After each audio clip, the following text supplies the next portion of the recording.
हानि करो जीवा, स्थान वृद्धि करो शनि। शनि क्षेत्रे यदा जीवा, जीव क्षेत्रे यदा शनि। हम आज बात कर रहे हैं वृश्चिक राशि की, जिसके लिए एक अत्यंत खुशखबरी है दोस्तों कि 30 मार्च 2025 को जो अभी तक आप शनि की ढैया से जो आप पीड़ित चल रहे थे, इस ढैया से आपको अब मुक्ति मिलने वाली है। आपके चंद्रमा जो कि आपके भाग्य के स्वामी होते हैं, ये चंद्रमा अब शनि के चंगुल से मुक्त होने वाले हैं। मतलब आपका भाग्य जो है वो शनि के चंगुल से निकलने वाला है। मैं श्लोक वर्मा, आपका ज्योतिष मित्र, आपके अपने चैनल श्री हनुमंत कृपा में आपका हार्दिक स्वागत करता हूं, अभिनंदन करता हूं। साथ ही बड़े भैया श्री हनुमान जी से करबद्ध निवेदन करता हूं कि वे अपने हनुमत कृपा परिवार के सभी सदस्यों को, नए जुड़ने वाले सभी सदस्यों को सुख समृद्धि प्रदान करें, उन्हें उनके कार्यों में आशातीत सफलता प्रदान करें। दोस्तों, आज हम बात कर रहे हैं वृश्चिक राशि, चंद्र राशि की ढैया और उसके वार्षिक राशिफल के संदर्भ में। देखिए, आपकी ढैया के संदर्भ में आप इसे अपनी चंद्र राशि वृश्चिक राशि से देख सकते हैं। वहीं अन्य पूरे वार्षिक विश्लेषण के लिए आप यदि वृश्चिक राशि के हैं या वृश्चिक लग्न के हैं तो भी आप इस विश्लेषण से लाभ उठा सकते हैं। देखिए, जब कोई भी वार्षिक विश्लेषण बनता है ना, तो चूंकि ये 4 प्लैनेट्स पे डिपेंड होता है, राहु, केतु, शनि और गुरु पर डिपेंड होता है, और 4 प्लैनेट के वार्षिक विश्लेषण को 10 या 12 मिनट के एक वीडियो में संजो पाना थोड़ा सा कठिन होता है। फिर भी मैंने पूरा प्रयास किया है कि मैं अपने कम शब्दों में ज़्यादा चीज़ों को शामिल कर सकूं, लेकिन फिर भी वीडियो थोड़ा सा लंबा है, इसके लिए मैं आपसे क्षमा प्रार्थी हूं। वीडियो को अंत तक अवश्य देखिएगा, आपको कुछ ऐसी चीज़ें मिलेंगी जो कि शायद आपको अभी तक अन्य चैनल पे न देखने को मिली होंगी। चलिए चर्चा को आगे बढ़ाते हैं और शुरुआत करते हैं आपके शनि महाराज की ढैया से। 29 मार्च 2025 को आपके लिए एक शुभ दिन होगा, जबकि आपको शनि की ढैया से मुक्ति मिल जाएगी। देखिए, जब भी शनि की दृष्टि जो है चंद्रमा पर पड़ती है, क्योंकि आपके राशि में जहाँ पर 8 का अंक लिखा हुआ है वहाँ पर चंद्रमा बैठते हैं। क्योंकि आपका जन्म वृश्चिक राशि में हुआ है, इसलिए वहाँ पर चंद्रमा की पोजीशन आती है। ठीक है, तो जब यहाँ पर शनि की दृष्टि पड़ती है तो जो है कि ये आपकी ढैया मानी जाती है। ठीक है, और चंद्रमा आपकी पत्रिका में आपके भाग्य भाव के स्वामी होते हैं। तो आप ये मान लीजिए कि जब शनि की दृष्टि चंद्रमा पर पड़ती है तो एक प्रकार के विष योग का निर्माण होता है, और आपका भाग्य जो है वो इस विष योग का शिकार है पिछले 2.5 साल से, जो कि 30 मार्च 2025 को मुक्त होने जा रहा है। शनि महाराज जो हैं वो आपकी पत्रिका में तृतीय भाव और चतुर्थ भाव के स्वामी होते हैं, और अभी वर्तमान परिस्थिति में आपके चतुर्थ भाव में बैठे हुए हैं, पंचम भाव में जाने वाले हैं गुरु की राशि में। जो मैंने शुरुआत में आपको श्लोक बताया, उस श्लोक का अर्थ ये है कि जब भी शनि गुरु की राशियों में जाते हैं, गुरु के भाव में जाते हैं, तो वह वहाँ पर गुरु के शुभ परिणामों में वृद्धि कर देते हैं। क्योंकि आप जानते हैं कि जुपिटर जो है एक नैसर्गिक शुभ ग्रह है, इससे हमेशा शुभता की ही उम्मीद की जाती है यदि ये आपकी पत्रियों में शुभ है तो। ठीक है, कई बार परिस्थिति में जुपिटर भी अशुभ होता है, तो यदि आपकी पत्री में जुपिटर शुभ है तो शनि जब ये गुरु के भाव में जाएंगे तो गुरु से संबंधित जो शुभ फल हैं वो अब आपको मार्च 2025 से मिलना शुरू हो जाएंगे। पंचम भाव आप जानते हैं कि आपके संतान सुख से संबंधित होता है, आपकी एजुकेशन से रिलेट होता है, हायर एजुकेशन से जिसे कह सकते हैं। पंचम भाव ही आपके पूर्व जन्म में किए गए कर्मों को रिलेट करता है। पंचम भाव से ही आपका स्टॉक मार्केट देखा जाता है, पंचम भाव से ही आपका सट्टा बाजार, स्पेकुलेशन भी देखा जाता है, लव रोमांस भी पंचम भाव से ही देखा जाता है।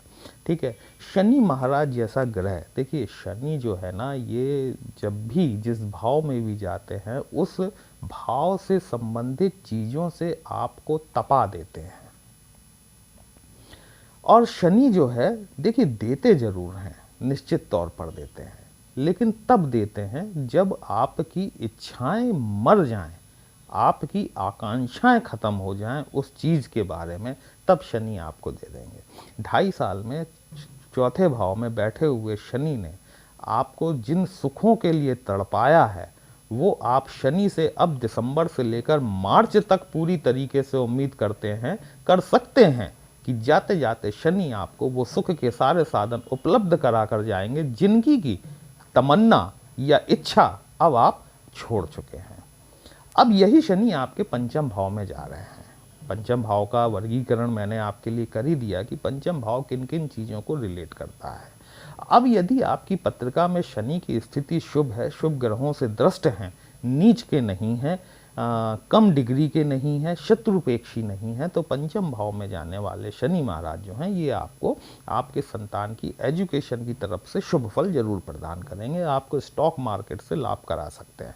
लेकिन यदि शनि अगर आपकी पत्रिका में खराब स्थिति में हुए तो फिर कहानी उल्टी हो जाएगी। उल्टी कैसे हो जाएगी कि आपको संतान से संबंधित एजुकेशन में प्रॉब्लम आएगी। यदि आप खुद स्टूडेंट हैं तब भी आपको एजुकेशन में प्रॉब्लम आ सकती है। प्रतियोगी परीक्षाओं में आपको कंपटीशन ज़्यादा टफ लगेगा। शनि जो है वो डिसिप्लिन के कारक हैं देखिए, लेकिन जिस भाव में बैठते हैं उस भाव से संबंधित चीज़ों से आपको एक प्रकार का कहें कि आलस्य भर देना। आपको आज तैयारी करनी है, आज आपको कोई टॉपिक कवर करना था, शनि महाराज वहाँ बैठे हुए हैं, आप आज वो पढ़ाई नहीं करेंगे, आप उसे कल पर टाल देंगे। ध्यान रखिएगा इस बात को। शनि अगले 2.5 सालों तक आपसे यही करवाने वाले हैं। शनि ही एक ऐसे प्लेनेट हैं जो कि आपको न्याय भी देते हैं, कर्मों के फल भी देते हैं। यही शनि आपको आलस्य भी देते हैं और यही शनि आपसे डिसिप्लिन की डिमांड भी करते हैं। और जब आप प्लेनेट की डिमांड पूरी करने लग जाते हैं उस समय वो प्लेनेट आपको शुभ फल देना शुरू करता है। पंचम भाव में बैठे हुए शनि की तृतीय दृष्टि आपके सप्तम भाव पे पड़ती है। तृतीय दृष्टि दोस्तों खराब कही जाती है शनि की, ध्यान रखिएगा इस बात को। शनि की तीसरी दृष्टि जो है ये हमेशा खराब कही जाती है। सप्तम भाव आप जानते हैं कि आपके जीवन साथी से संबंधित है, आपके व्यवसाय से संबंधित है, आपकी भागीदारी से, आपकी पार्टनरशिप से संबंधित होता है सप्तम भाव। और सप्तम भाव यहाँ पर शुक्र की राशि आती है, वृषभ राशि, टॉरस राशि फॉल करती है। अब यदि आपकी पत्रिका में शनि और शुक्र की तात्कालिक मैत्री है तो शनि आपको ज़्यादा कष्ट नहीं देंगे। लेकिन यदि शनि और शुक्र की मैत्री नहीं हुई और ये तीसरी दृष्टि जब आपके सप्तम भाव पर पड़ेगी, जीवन साथी के स्वास्थ्य में आपको गिरावट देखने को मिल सकती है। वहीं भागीदारों के साथ में वैचारिक मतभेद की स्थितियों का निर्माण हो सकता है। देखिए, अन्य लोगों ने आपसे कहा होगा कि बहुत कुछ अच्छा होने वाला है ना, पता नहीं खुशियों का बम फटने वाला है। मैं ऐसा नहीं बताने वाला हूँ आपको। एस्ट्रोलॉजी क्या है बेसिकली, आपको एक्यूरेट चीज़ों की जानकारी होना आवश्यक है, क्योंकि एस्ट्रोलॉजर के पास में वही व्यक्ति जाता है जो कि पीड़ित और परेशान होता है। खुशहाल व्यक्ति को कभी एस्ट्रोलॉजर के पास जाते हुए किसी ने नहीं देखा होगा। तो मेरा मानना है कि आपके पास में जो चीज़ें आपके साथ में होने वाली हैं वो आपको पता होना चाहिए, ठीक है। अच्छा होगा तो अच्छी बात है, लेकिन अगर कुछ बुरा होने वाला है तो उसके बारे में हमें पहले से जानकारी होना चाहिए ताकि हम कुछ उसका समाधान ढूंढ सकें। शनि की जो सप्तम दृष्टि है ये आपके लाभ भाव पर पड़ेगी, एकादश भाव पर। यहाँ से देखिए, चूंकि अगर शनि की दृष्टि तीसरी है और ये आपके सप्तम भाव पे पड़ रही है, व्यवसाय के स्थान पर पड़ रही है, और यदि ये शुभ नहीं है तो व्यवसाय लाभ कहाँ से कमाएंगे आप? अपने व्यवसाय से ही कमाएंगे ना भाई। तो यदि दृष्टि शुभ नहीं है और व्यवसाय आपका पीड़ित हो रहा है तो लाभ कहाँ से उठाओगे? बात समझिएगा। यहां पर आपको शनि की, यदि आपको शनि से संबंधित पीड़ा महसूस हो रही है तो आपको शनि के उपाय निश्चित तौर पर करने चाहिए, अन्यथा शनि आपके लाभ भाव में कटौती करवा सकते हैं। लेकिन यदि शनि अगर शुभ है तो आपका व्यवसाय अच्छा चलेगा, व्यवसाय अच्छा चलेगा तो आपको लाभ बढ़िया मिलेगा। अगले आने वाले 2.5 साल तक आपको लाभ की बढ़िया संभावनाएं बनेंगी। यही शनि की दशम दृष्टि जो है ये आपके सेकंड हाउस पर पड़ती है। द्वितीय भाव वह धन, वाणी, कुटुंब, परिवार से संबंधित होता है, भोज्य पदार्थों से संबंधित होता है, हमारे मुख से संबंधित होता है। अगर शनि की दिक्कत है तो आपको दांतों से संबंधित समस्या आ सकती है, मुंह से संबंधित कोई ना कोई रोग आपको इन 2.5 सालों में देखने को मिल सकता है, ठीक है। अपने खान पान पर नियंत्रण रखें और सबसे जरूरी चीज अपनी वाणी पर नियंत्रण रखें, क्योंकि शनि महाराज जो है ना, ये जो दशम दृष्टि से देखेंगे ये सबसे पहले आपकी वाणी खराब करेंगे। और आप जानते हैं कि जब वाणी खराब होगी तभी आपका सप्तम भाव खराब होगा, जब सप्तम भाव खराब होगा तभी आपका लाभ भाव भी खराब होगा। तो रूट क्या है? रूट ये है कि आपको वाणी पर नियंत्रण रखना है। इन 2.5 सालों के पीरियड के दौरान यदि आप अपनी वाणी पर नियंत्रण रखे रहे, यदि आप किसी पारिवारिक क्लेश अथवा विवाद में फंसने के बजाय आप वहाँ से अलग हो गए, अपनी विचारधारा को नियंत्रित करके रखा, अपनी जबान पर आपने नियंत्रण पा के रखा, तो आपका पंचम भाव भी बहुत अच्छा फलीभूत होगा, सप्तम भाव भी होगा, एकादश भाव भी होगा और सेकंड हाउस भी होगा। लेकिन यदि आप अपनी वाणी पर नियंत्रण नहीं रख पाए तो ये आपके चारों भाव शनि पीड़ित करने वाले हैं। ये आपका शनि से संबंधित वार्षिक राशिफल था। अब हम बात करते हैं आपके जुपिटर की, गुरुदेव बृहस्पति की। गुरुदेव बृहस्पति आपकी पत्रिका में धन भाव के तो स्वामी होते ही होते हैं, साथ ही पंचम भाव के स्वामी होते हैं, जहाँ पे शनि महाराज बैठे हुए हैं। तो जैसा मैंने बताया कि गुरु के फलों में तो वृद्धि करेंगे ही करेंगे, स्वाभाविक सी बात है। वर्तमान परिस्थिति में गुरु आपकी पत्रिका में सप्तम भाव में आकर बैठे हुए हैं। यहाँ पे अभी वक्री स्थिति में चल रहे हैं और मई 2025 में ये ट्रांजिट करेंगे। वैसे सप्तम भाव की दृष्टि से देखा जाए तो भाव गुरु के लिए ठीक है, लेकिन यहाँ पे टॉरस राशि, चूंकि वृष राशि शुक्र की राशि होती है और शुक्र और गुरु के बीच में वैचारिक मतभेद होता है। एक साउथ पोल है तो एक नॉर्थ पोल है, एक आपको आध्यात्मिकता की तरफ ले जाता है तो दूसरा आपको स्पिरिचुअलिटी की तरफ ले जाता है। कश्मकश की सी स्थिति रहती है। ठीक है, मई 5 फरवरी तक ये वक्री हैं। वक्री होने के बाद जब ये मार्गी होंगे तो आपको अष्टम भाव के रिजल्ट्स देना शुरू करेंगे।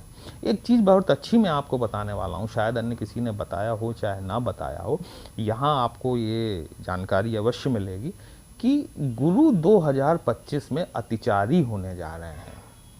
और ये आप जानते हैं कि जुपिटर को एक भाव परिवर्तित करने में 12 माह का समय लगता है।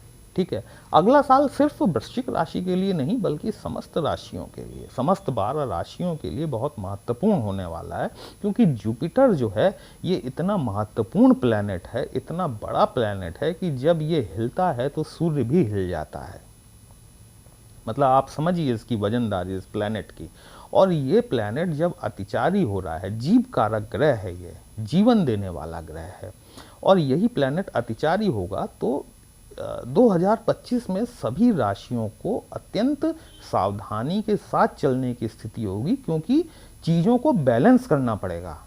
चीज़ें बहुत जल्दी जल्दी घटित होंगी आपके साथ में।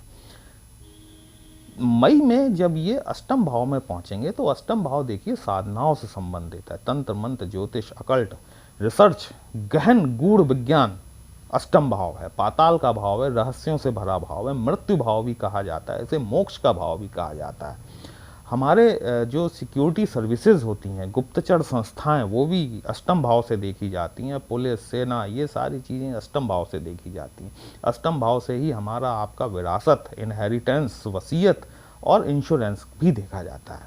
ठीक है, कि ये चीज़ें हमें मिलेंगी अथवा नहीं। अब इन भाव में जब गुरु जैसा प्लैनेट जाएगा तो गुरु का स्वभाव समझिए कि गुरु आध्यात्मिक ग्रह है, स्पिरिचुअल ग्रह है।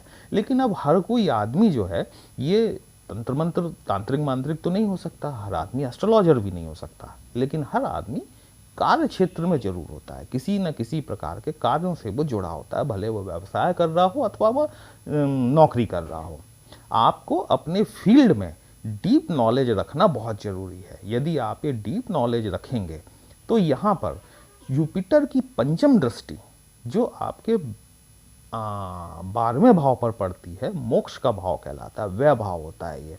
ठीक है, यहाँ पर जो जुपिटर की पंचम दृष्टि पड़ती है मोक्ष के भाव में, इस भाव को आपकी विदेश यात्रा से भी जोड़कर देखा जाता है, आपके विदेशों से संबंधित भी इसको माना जाता है। इसी के साथ ही साथ इस 12th हाउस से आपके होने वाले आकस्मिक धन हानि भी देखी जाती है। ठीक है, तो अक्टूबर में जुपिटर जो है अतिचारी गति से आपके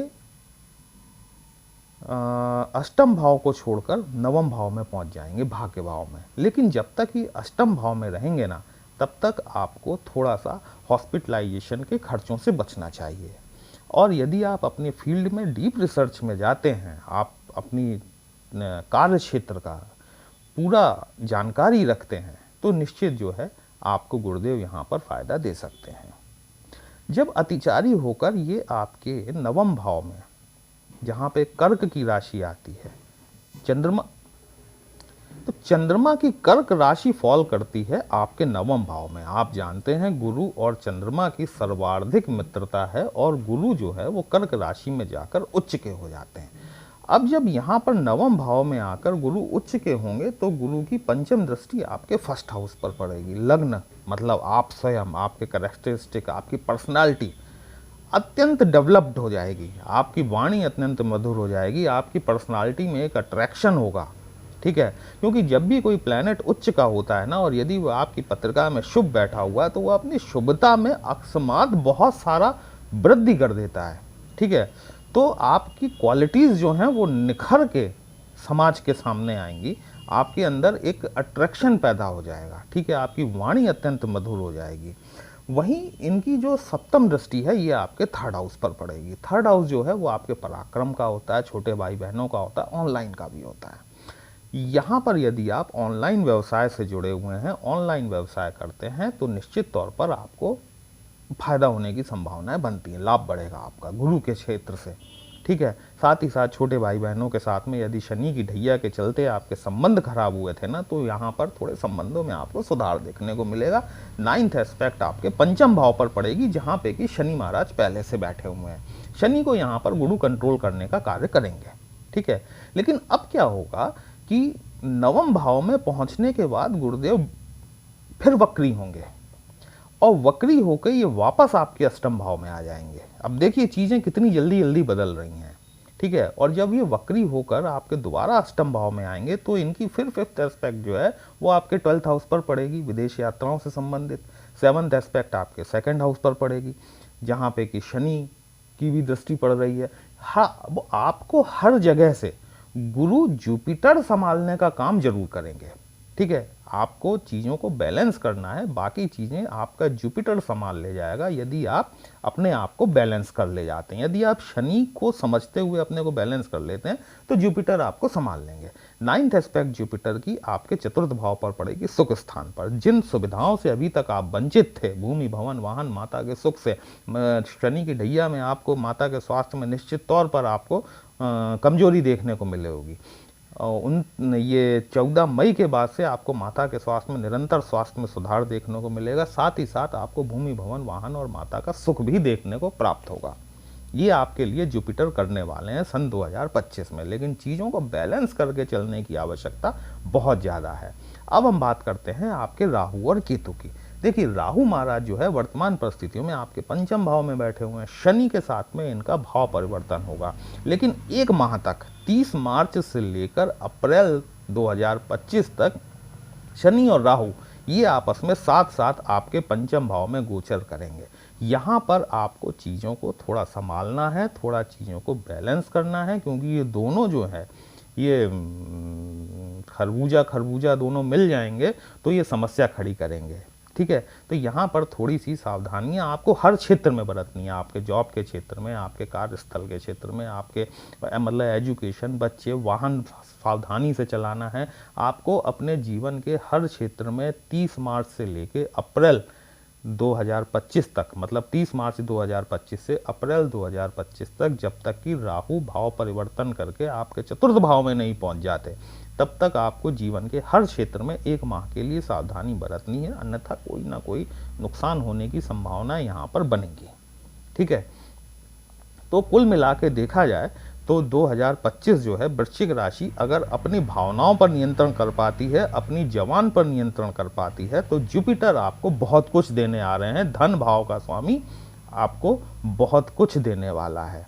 ये था वृश्चिक राशि का 2025 का वार्षिक विश्लेषण। दोस्तों यदि आपको अच्छा लगा हो तो अपने इस चैनल को लाइक, शेयर और सब्सक्राइब जरूर कर लीजिए। कमेंट बॉक्स में जय श्री राम लिखेंगे, आपको भी अच्छा लगेगा, हमें भी अच्छा लगेगा आपके लिए इस तरह के विश्लेषण लेकर आने के लिए।